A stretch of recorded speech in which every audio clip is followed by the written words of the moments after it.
नमस्कार। दौड़ना और जॉगिंग जैसी हमारी दैनिक गतिविधियां ध्यान कैसे बन सकती हैं, उसकी चर्चा हमने पूर्व में की थी। तब इसी तरह की गतिविधि के रूप में तैरने का भी एक संदर्भ दिया था। आज मैं तैरने में ध्यान के बारे में अपनी अंतर्दृष्टि साझा करूंगा। जब से हम अस्तित्व में आए हैं, तब से मनुष्य तैराकी का आनंद लेते आ रहा है। चाहे वो नदी या समंदर के किनारे जीवित रहने के लिए हो, चाहे वो भोजन के लिए शिकार करना हो या मछली पकड़ना हो, चाहे जल निकायों को पार करना हो या नौकायान से समुद्र पार यात्रा करनी हो, चाहे रक्षा रणनीति हो, चाहे वो कला हो या शौक या प्रदर्शन का कौशल हो, चाहे खुश मिजाजी मजा लेना हो या चुस्ती दोस्ती का जुनून, चाहे तनाव दूर करना हो या उपयुक्तता महसूस करना हो, तैरना सभी तैराकों और तैराकी प्रेमियों के लिए एक उपयोगी गतिविधि है। हम जानते हैं कि सभी सभ्यताएं नदी के पट पर, नदी के किनारों पर शुरू और विकसित हुई। मनुष्य नदियां और समंदर के किनारे पाला पोसा गया है। ये अलग बात है कि तैराकी का सबसे पुराना प्रमाण मिस्र की वादी-सुरा गुफा में चित्रकला के रूप में मिला है, जो कि 9000 साल से ज्यादा पुराना नहीं है।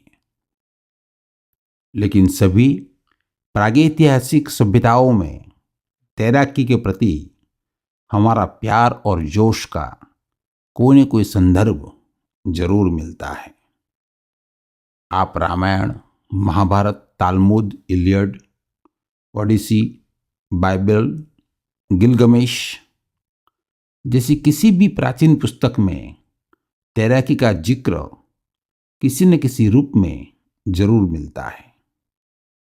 आज हम तैराकी के गुण और तैराकी से ध्यान, तैरने में ध्यान के बारे में विचार करेंगे। हम सभी जानते हैं कि बचपन और किशोर अवस्था में हमें जलाशय कितने मनमोहक लगते हैं। ऐसा लगता है कि जलाशयों में एक चुंबकीय आकर्षण होता है, और अगर हमें तैराकी सीखने का मौका मिले तो हम कुछ ही दिनों में तैराक बन जाते हैं।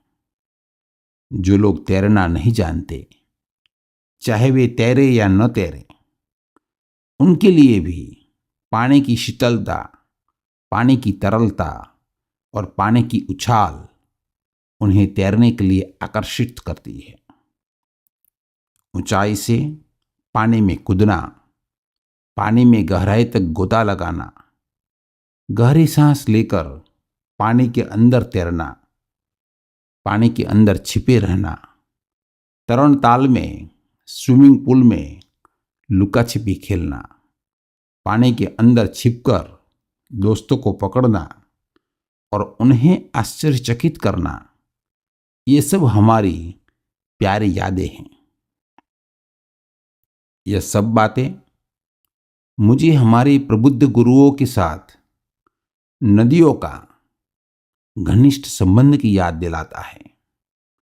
चाहे वह कृष्ण का कालीय मर्दन हो, अर्थात भारत के वृंदावन में कालीय नामक काले जहरीले सांप को भगवान कृष्ण द्वारा परास्त करना हो, या जॉन द बैप्टिस्ट के द्वारा जॉर्डन नदी में ईसा मसीह का बपतिस्मा का संस्कार हो, या गंगा सागर के तट पर, हुगली नदी के तट पर रामकृष्ण परमहंस का ध्यान हो, या अड्यार नदी के तट पर थियोसोफिस्ट एवं दिव्यदर्शी चार्ल्स वेबस्टर लिडविटर को जिद्दू कृष्णमूर्ति का दिख जाना हो, या रजनीश चंद्र मोहन, जिन्हें हम ओशो के नाम से जानते हैं, उनका नर्मदा नदी में घंटों भर तैरना हो, नदियां या समंदर के किनारे खेलना, नदी में या तरण ताल में तैरना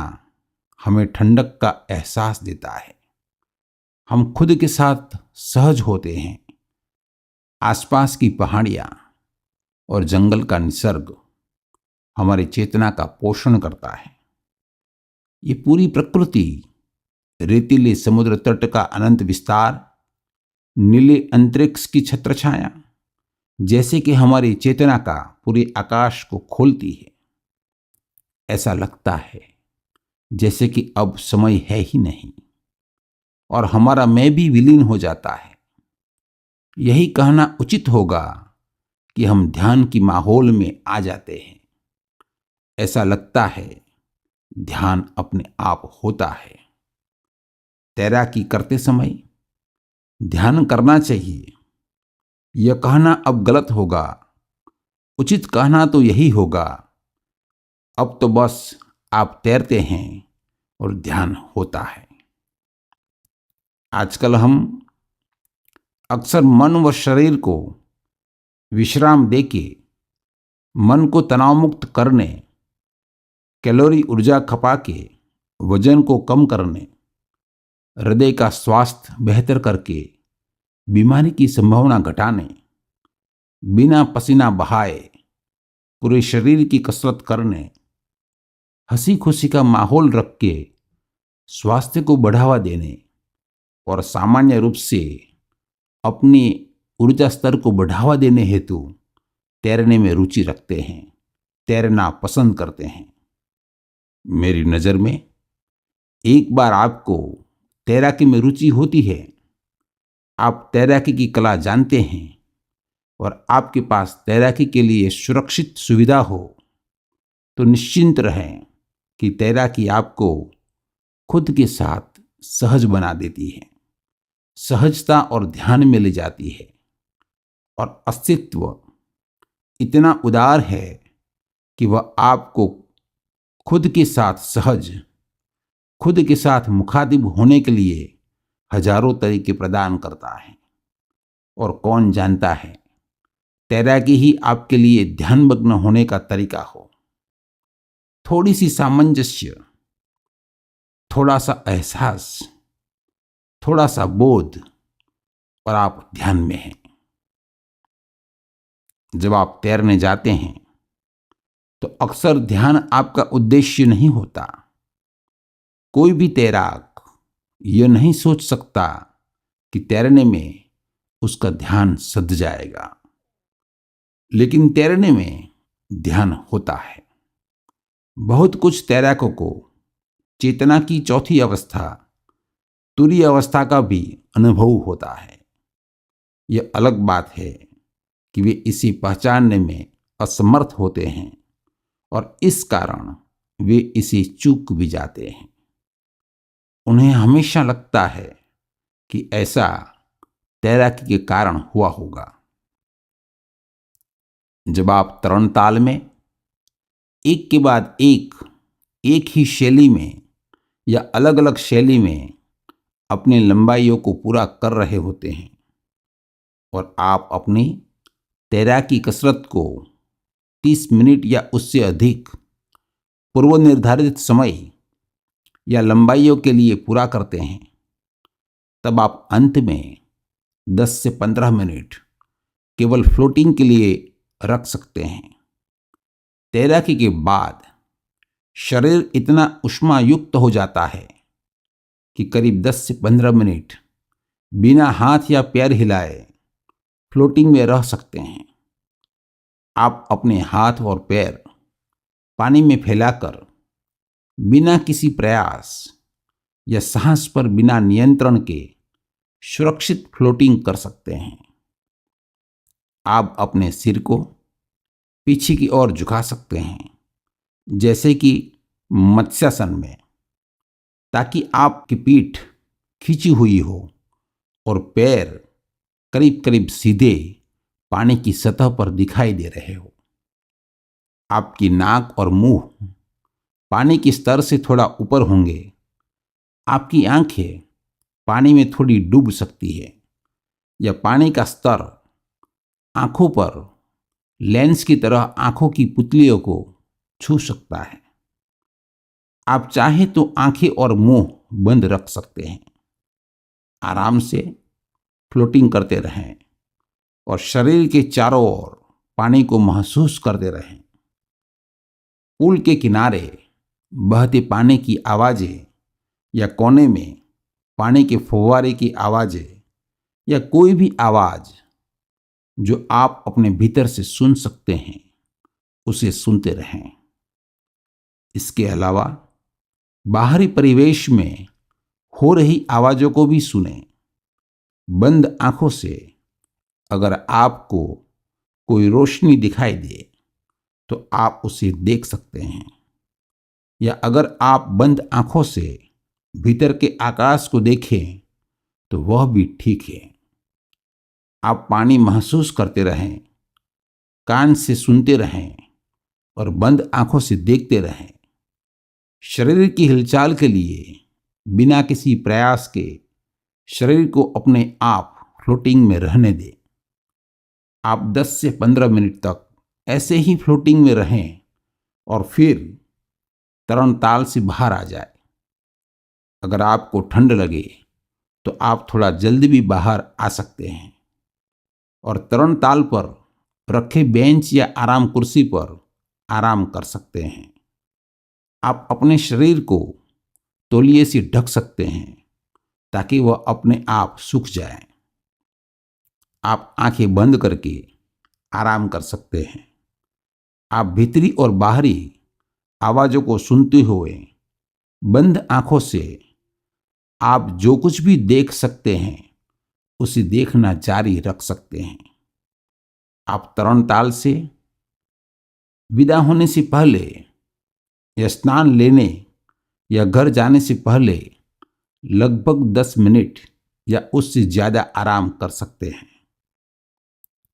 तैरने के बाद फ्लोटिंग का अनुभव और फिर तरणताल के किनारे बेंच पर आराम करना गहरे ध्यान का अनुभव दे सकता है। कभी कभी यदि आप बेंच पर सो जाते हैं या झपकी लग जाती है तो उसका कोई नुकसान नहीं है, वह भी उतना ही अच्छा है। ध्यान में जाने के लिए उसका भी लाभ ही होगा। नर्मदा नदी में तैराकी के अपने वास्तविक जीवन के अनुभवों को ओशो अक्सर बताते थे। उनका बचपन और किशोरावस्था नर्मदा नदी के किनारे बसे गांवों में बीता था। ऐसा कहा जाता है कि यदि वे घर में नहीं होते तो पक्का समझो वो नर्मदा नदी में ही मिलेंगे। वे घंटों नदी में तैरते, रेलवे की पुलिया से कूदते, दोस्तों के साथ या बिना दोस्तों के नदी पार करते। अक्सर नदी पार करते करते वो बहते हुए, घसीटते हुए मीलों दूर नीचे पहुंच जाते। उनका नर्मदा का तरण और भ्रमण एक लंबा परिश्रम और गहन थकावट में तब्दील हो जाता था। अपने जीवन के एक ऐसे ही अनुभव का विशद वर्णन ओशो ने एक ध्यान शिविर में बताया था, जिसे तृषा गई एक बूंद से नामक एक किताब में लिपिबद्ध किया गया है। 16 साल की उम्र में उनके मन में एक विचार आया, बगैर चांद की अंधेरी रात में नर्मदा नदी को अकेले पार करना। मानसून का वक्त था और नदी में बाढ़ थी। किनारों पर नदी करीब 2 किलोमीटर चौड़ी हो चुकी थी। जाहिर है बाढ़ वाली नदी का तेज बहाव उन्हें धारा में खींच ले गया। उनके हाथ पैरों ने बहुत कोशिश की, लेकिन उसकी भी एक सीमा होती है और वो मौत की कगार पर पहुंच गए, जहां उन्हें लगता था कि बस आज बहुत हो गया और मामला करीब करीब खत्म हो गया। किसी तरह से उनके हर संभव प्रयास के बावजूद बाढ़ की तेज धार के बहाव से उनके शरीर को करीब 3 मील नीचे सामने वाले किनारे ले गया। करीब 2 घंटे बाद जब उनकी आंखें खुली तो वह एक अलग दुनिया में थे। वो एक ऐसे अनुभव से गुजरे थे जहां अमावस्या की अंधेरी रात से भी ज्यादा गहरा अंधेरा रहा हो और अब खत्म हो गया था। जहां इस दुनिया के उजाले की कोई अहमियत नहीं थी, जहां आंतरिक दुनिया की प्रचंड ध्वनि पूर्णता जो इस बाहरी दुनिया के सभी शोर और ध्वनियों से बड़ी रही थी, वो भी अब खत्म हो गई थी। जहां न तो समय मौजूद था जिसे हम घड़ी की टिक टिक से जानते हैं, न ही रूप और आकार की कोई परिभाषा या कोई विवरण मौजूद था। जहां न तो हमारी मैं और मुझे की ज्ञात पहचान थी, अब वो अस्तित्व से अलग नहीं थे। यह अस्तित्व का ही एक अनुभव था, यह अस्तित्व ही था। यह हमारा स्वयं बोध है, सच्चे स्वबोध का, जैसा कि महर्षि रमण ने कहा है। यह वास्तविक अर्थों में मैं और आप हैं, यह ब्रह्म है, जैसा कि उपनिषदों ने घोषित किया है, और यह हमारा मूल चेहरा है, जैसा कि जैन गुरुओं ने कहा है। मैं यह नहीं कहता कि तैराकी करने से आप भी ऐसी ही स्थिति में पहुंच जाएंगे जहां आप मृत्यु तुल्य अनुभव के करीब पहुंच जाएंगे, स्वयं बोध में डूब जाएंगे। नहीं, आधे घंटे की तैराकी और कुछ मिनट के लिए फ्लोटिंग इतनी गहराई और उथल पुथल में आपको पहुंचाने के लिए काफी नहीं होगा।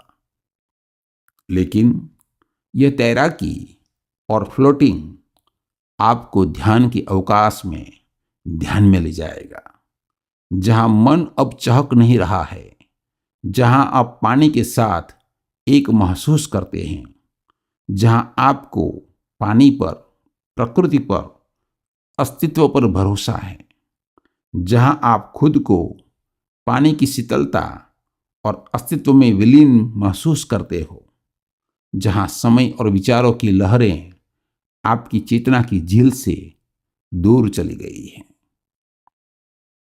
ध्यान के लिए तैरना और फ्लोटिंग का प्रयास करें। यह प्रयास करने लायक है, यह पुरस्कृत करने वाला है, यह सरासर आशीर्वाद है। सुनने के लिए आपका बहुत बहुत धन्यवाद।